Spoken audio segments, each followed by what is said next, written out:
So Anthony, we're here at the Arnold Classic. We're waiting for the hordes to come in. The tsunami. Vitargo, as a post-workout product, I think it's been a staple for me for a long time. We've been very successful and very popular in the world of bodybuilding and strength training and athletics. I'm not seeing CrossFitters use it. Why is that? I think they should be.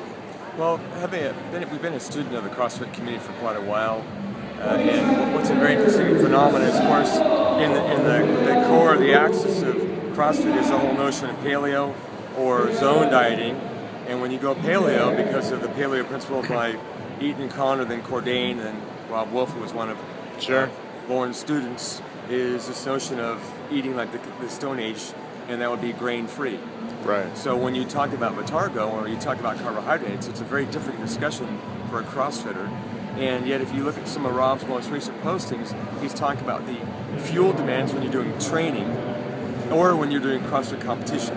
I actually posted on one of his blogs. Yeah, Rob's been very much an advocate of sweet potatoes and white rice, and eating like an athlete is different than being a strict paleo person. And so we hear people saying, well, I'm 80% paleo, or I'm paleo all the way up until before my workout and maybe after, and then I'll go paleo again. Right. I'm paleo, but I drink beer. I'm paleo, but I have wine. And I don't know if anyone had rotting fruit around in the Stone Age time and made wine from that, but still, it's very hard to be paleo 100% of the time. And if you're doing the training, the major fuel that's being burned during intense CrossFit type training is carbohydrate, period. Yes. And when you have the paleo diet or the zone diet, or you take more than 20 grams of protein at one time, the remainder of that protein gets converted into carbohydrate in your body. Or it gets burned as a fuel, or it enters into fat metabolism. So I gave a seminar yesterday on paleo and high protein diets being an anabolic ceiling and a carb precursor diet. Because the main fuel used by the brain is carbohydrate, and during exercise is lactate, which most people don't know. And so if you're training low carb, and you have been doing intense training or you're doing CrossFit competition with repeated bouts, you will glycogen deplete or go very low in muscle and liver and brain glycogen. So when you see the word recovery and you see only protein, you're missing a significant component.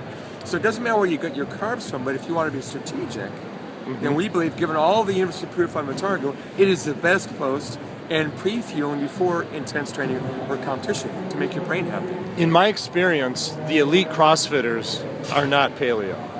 They eat cleanly, they don't eat cleanly, they're genetically superior athletes.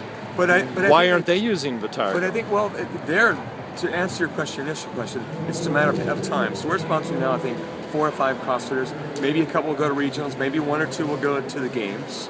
Okay. And it's a matter of time to have our presence being there, because within the CrossFit community, which is very religious, cultish, which is not a bad thing.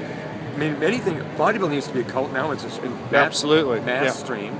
But now is being able to have that familiarity when people see it. Okay, you're still here and you're still understanding where we're coming from. Okay, we'll embrace you. And we're just taking that one region at a time.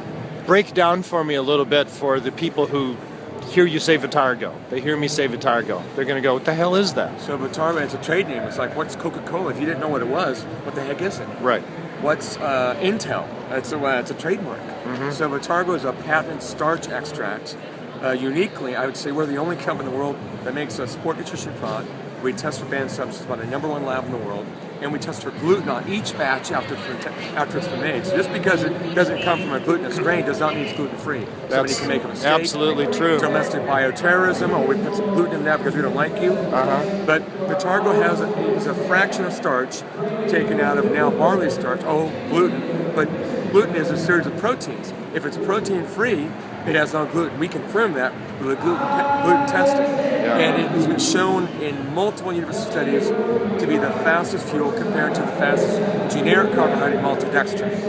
Maltodextrin will get out of the gut into blood at faster than dextrose. We're about double the speed of maltodextrin. So we've shown with muscle biopsies after exhaustive training, it gets in the muscle almost twice as fast 2 hours later. It moves through the stomach at over double the rate. And if you're to go and do a CrossFit competition, and then do one 2 hours later, which is common, we have the data showing, not in a CrossFit competition, but in exhaustive endurance training, that you go back 2 hours later, had you taken Vitargo, and do up to 25% more work compared to the same amount of carbs from multi-strength. Sounds a lot like waxy maize. Is it different? Waxy maize came to be because at one time Vitargo was extracted out of waxy maize starch, just like you pull whey protein isolate out of milk. Just because one comes from the other does not mean they're the same. They're very different. And 9 studies in humans have shown that waxy maize starch is slow digesting, never been studied to move through the stomach quickly, never been shown to be better for muscle glycogen. It's actually been shown to be no better, and never been shown to improve performance or recovery performance. That's all mythology linked exclusively to Vitargo. So there's a big mirage still surrounding waxy maize starch. Good. Thank you so much. My pleasure. Thanks, John.